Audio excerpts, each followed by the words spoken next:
Helene continues to slam parts of the southeastern United States as it moves north. The deadly system was downgraded to a tropical storm earlier this morning. It made landfall last night as a Category 4 hurricane hitting Florida's Big Bend area. Helene brought winds of 140 miles an hour and a 20-foot storm surge in places. This afternoon, the storm is expected to continue to move north. So far, more than 20 storm-related deaths have been confirmed across Florida, Georgia, and North Carolina. Georgia Governor Brian Kemp revealed earlier this morning that at least 11 people have died in his state. Let's listen. We know that one of those was a first responder. When we ask people to stay off the roads and be patient, it's because we are trying to get to people. It is a very dangerous environment, and one of our finest has lost his life trying to save others. CBS News national correspondent Dave Malkoff is in Atlanta tracking the storm for us. Dave, I see you there. Either you're in a different spot or the water appears to have receded since the last time we see you. What are you seeing, and is the risk of danger over? This is the same spot, Lindsay, and if you were watching earlier today on CBS Mornings or here on 24/7, this car is a very good indicator. The water it started off right about here, and so you can see how much of the water has receded.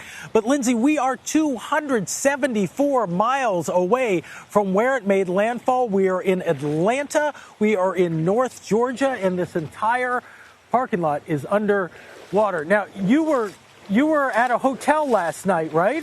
And so you had a dog or a cat with you? 2 cats and 2 dogs. 2 cats and 2 dogs, and she's moving it back and forth. And he's just helping people. He happens to have the canoe, and he's moving people back and forth. Now, what's happening is I can walk through this, but I've got these chest waders that go all the way up here. Nobody else wants to walk through that. I am protected up to here, not just from the water, but from any ants or anything that would be over here. I never put my hands in the water. So nobody else wants to be walking through all this. It's frankly kind of dangerous if you walk into the deeper areas. So that's why they have the canoe. She's going back and forth with those dogs, with those cats. Lindsay, this is an ongoing situation right here in the city of Atlanta. Think of how far that is away from landfall. Wow. I just have to go back to that scene that we just witnessed with the gentleman who has the canoe and who's helping. I mean, that is a moment there of neighbors helping neighbors, people stepping in. I mean, is that a lot of what you're seeing around you, Dave? Absolutely. He's kind of soft-spoken. He doesn't want to talk too much about it, but he's loading a dog, and you'll see that just in a second as he pushes back here. He's loading a dog into the canoe, and they'll push forward and actually have that dog go back there. In just a moment, I saw a guy holding his big German Shepherd. His German Shepherd's name is Tupac, and Tupac was trying to keep his head up, out of the water. That's a Tupac joke.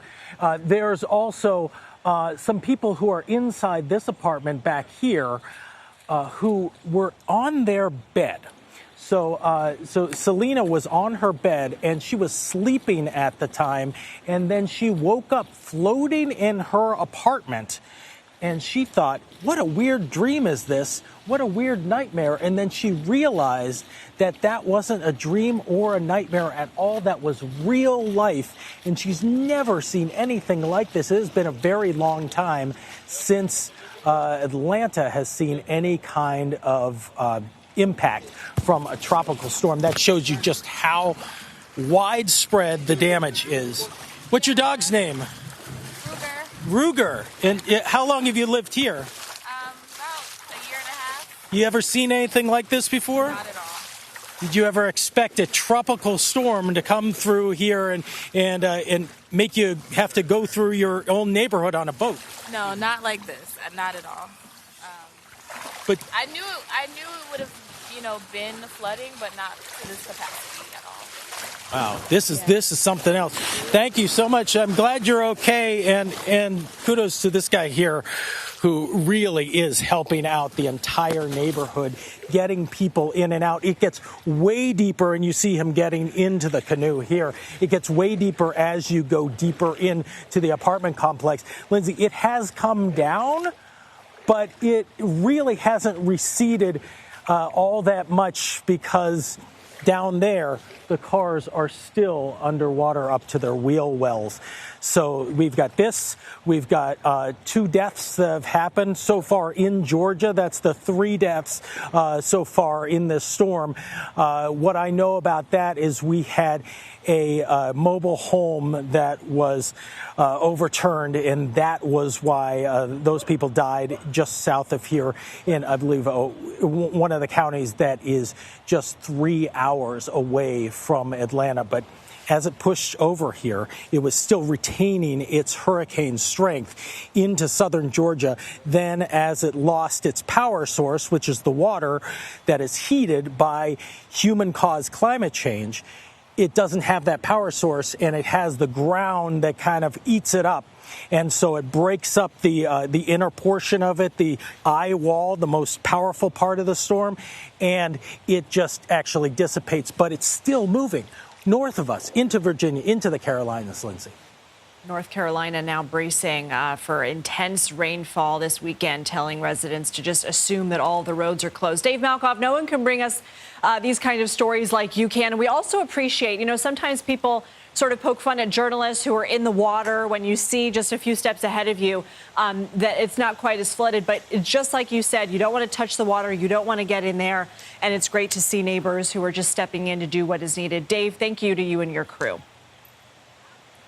Thanks a lot, Lindsay.